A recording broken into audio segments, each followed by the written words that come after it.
अस्सलाम वालेकुम स्टूडेंट्स। आज हम बेसिक केमिस्ट्री में बहुत ही बेसिक टॉपिक जिसका नाम है मैटर के बारे में कुछ बेसिक कॉन्सेप्ट्स पढ़ेंगे। और उन कॉन्सेप्ट्स मोस्टली अभी छोटी क्लासेस में कॉन्सेप्ट्स पढ़ चुके हैं। जस्ट हम थोड़ा सा इसको रिकॉल करेंगे। ज़्यादा डिटेल में हमें इसमें जाने की ज़रूरत नहीं है, लेकिन बहुत सारे ऐसे स्टूडेंट्स जिनको मैटर के हवाले से केमिस्ट्री का कोई नो हाउ नहीं है, उनके लिए काफ़ी ये लेक्चर काफ़ी बेनिफिशियल होगा।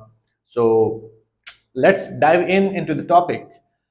हमारा टॉपिक है मैटर। मैटर क्या चीज है? मैटर असल में इस दुनिया में जो भी चीज जिसके अंदर मैस हो या वो जगह घेरे, ऑक्यूपाई स्पेस, राइट। अगर किसी भी चीज का वजन है और वो जगह घेरती है, कोई भी चीज आपके दिमाग में अगर पानी आ रहा है, हवा आ रही है, पहाड़ आ रहे हैं, ये टेबल चेयर, मैं, इंसान, मुर्गी, बकरी, everything, if it has a mass or occupy space, it would be considered or called as a matter. हर वो चीज जिसका कोई वजन हो और वो जगह घेरे, उसका कोई हुजम हो, तो वो mass कहलाती है। Anything that has some mass or occupy space would be called as a matter. अच्छा, अब इसके एग्जांपल्स ले लें, चाहे वो एयर हो, वाटर हो, रॉक्स हो, इंसान हो, लोग, एटसेट्रा।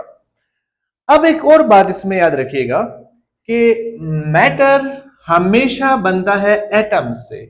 एटम्स, आपको पता है कि atom is the smallest particle of any matter. जितने भी इस दुनिया में मैटर पाए जाते हैं वो एटम्स से बनते हैं। एटम, मिसाल के तौर पर, अगर ये एक पूरी दीवार है और इस पूरी दीवार को मैं मैटर कहता हूं, तो इसमें जो ईंटें लगी हुई हैं एक दूसरे के ऊपर, एक दूसरे के साथ, तो वो ईंटें एक्चुअली क्या है? एटम है। ठीक है। तो ये जो एटम होता है वो बिल्डिंग ब्लॉक होता है किसी भी मटेरियल का। इस कायनात में, इस दुनिया में जो भी चीज बनी है वो एटम्स के मिलने से बनी है। बात समझ आ गई? तो एटम क्या हुआ? Atom, they are the building block of all matter. जितने भी मैटर है इस दुनिया में, मटेरियल्स पाए जाते हैं, सब्सटेंसेस हैं, किसी भी स्टेट के अंदर, वो बनेंगे हमेशा ही एटम से। तो हमने मैटर के बारे में पढ़ा कि जिसका कोई मैस हो या वो ऑक्यूपाई करे स्पेस, वो मैटर कहलाएगा। वो मैटर हमेशा बनेगा एटम से। एटम सबसे छोटे तरीन जर्रे होते हैं जो आपस में मिल कर एक मटेरियल या मैटर या सब्सटेंस बनाते हैं। ठीक हो गया?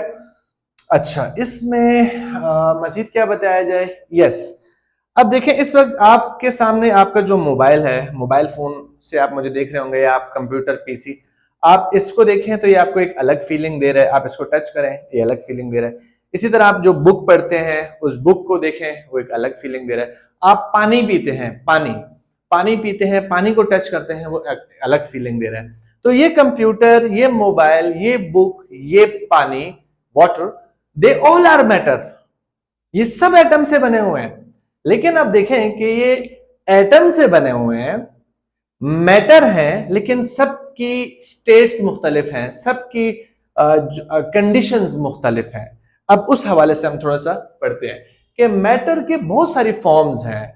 हम जो ये मैटर लगे हुए हैं, इस मैटर के बहुत सारी फॉर्म्स हैं। आपने जो मोबाइल से आप मुझे देख रहे हैं, ये भी एक फॉर्म ऑफ मैटर है। पीसी के आगे बैठे हुए हैं, आप जो बुक पढ़ रहे हैं, जिसमें टॉपिक्स जो मैं पढ़ा रहा हूं, या फिर आप जो पानी पीते हैं, या जो कोई इंसान है, हैवान है, कोई भी चीज जो आपको नजर आ रही है, सबको आप टच करें, फील करें, सबकी एक अलग सी फीलिंग आ रही है आपको। ले सब एटम से बने हैं और सब मैटर है, लेकिन इनकी फॉर्म्स मुख्तलिफ है।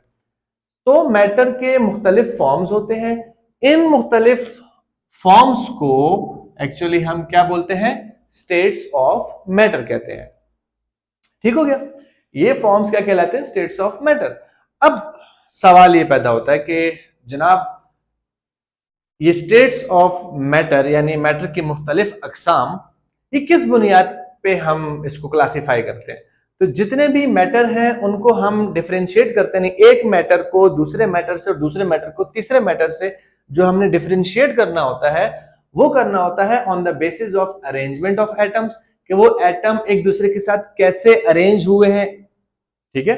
दूसरा मूवमेंट ऑफ पार्टिकल्स। अच्छा, केमिस्ट्री में एक बात याद रखिएगा, मोस्टली कभी एटम्स वर्ड यूज होगा, कभी पार्टिकल्स यूज होगा, कभी एटम्स कभी पार्टिकल्स। तो अगर केमिस्ट्री में कहीं पर पार्टिकल्स वर्ड यूज हुआ तो आप उसको एटम ही कंसीडर कीजिएगा। तो अरेंजमेंट ऑफ एटम्स के एटम एक दूसरे के साथ अरेंजमेंट कैसे उनकी होती है, उस बिना पे हम स्टेट्स ऑफ मैटर डिटरमिन करते हैं, या फिर वो उनके बीच में जो पार्टिकल्स यानी एटम्स की जो मूवमेंट है, फ्लो है, वो किस बुनियाद पर है। तो मूवमेंट ऑफ पार्टिकल्स या मूवमेंट ऑफ एटम्स की बुनियाद पर हम स्टेट्स ऑफ मैटर को डिटरमिन करते हैं, या फिर इंटरमॉलिक्यूलर फोर्सेस उन एटम्स के बीच में कि कौन सा एटम कितने जोरदार तरीके से दूसरे के साथ बॉन्ड बना रहा है, या थोड़ा हल्का सा बॉन्ड बना रहा है, या वहीं आके मिल के वापस मतलब जस्ट इलेक्ट्रॉन्स की शेयरिंग वगैरह कुछ कर रहे हैं। तो ये इनके बीच में इंटरमॉलिक्यूलर फोर्सेस की बुनियाद पर, या उनकी मूवमेंट की बुनियाद पर, या फिर उनके अरेंजमेंट की बुनियाद पर हम स्टेट्स ऑफ मैटर को डिफरेंशिएट करते हैं और डिटरमिन करते हैं।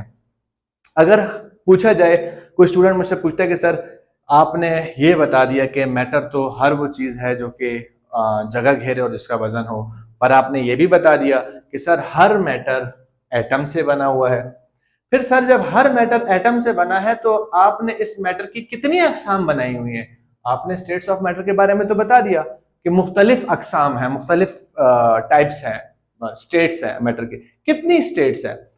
तो इस बारे में याद रखिएगा कि most famous ones, I'm going to describe the most famous one. Other than that we have other states of matter, but we are here discussing only the famous ones. जो मशहूर जमाना स्टेट्स ऑफ मैटर हैं वो चार हैं: solids, liquid, gases and plasma. इनमें से हर state दूसरे से मुख्तलिफ प्रॉपर्टीज रखता है। Each state is distinct form of matter. बात समझ आ रही है? सॉलिड्स लिक्विड से मुख्तलिफ हैं, लिक्विड्स गैसेस से मुख्तलिफ हैं, गैसेस प्लाज्मा से मुख्तलिफ हैं। They all are distinct form of matter और एक दूसरे से जुदा जुदा है, अलग अकसाम की हैं, डिफरेंट फॉर्म्स हैं इनकी। ठीक है, अगले लेक्चर में हम ये डिफरेंट स्टेट्स ऑफ मैटर को डिटेल से पढ़ते हैं, इसको यहां पर हम वाइंड अप करते हैं। आई होप आपको समझ आ गया होगा कि मैटर क्या चीज है, मैटर किस चीज से बनता है, उनकी अरेंजमेंट्स और उनकी मूवमेंट्स और उनकी फ्लो और उनके बीच में इंटरमॉलिक्यूलर फोर्सेस की बुनियाद पर हम मैटर की मुख्तलिफ अकसाम बनाते हैं, या अकसाम हमने बनाए हैं। उन अकसाम में solid, liquid, gases and plasma है।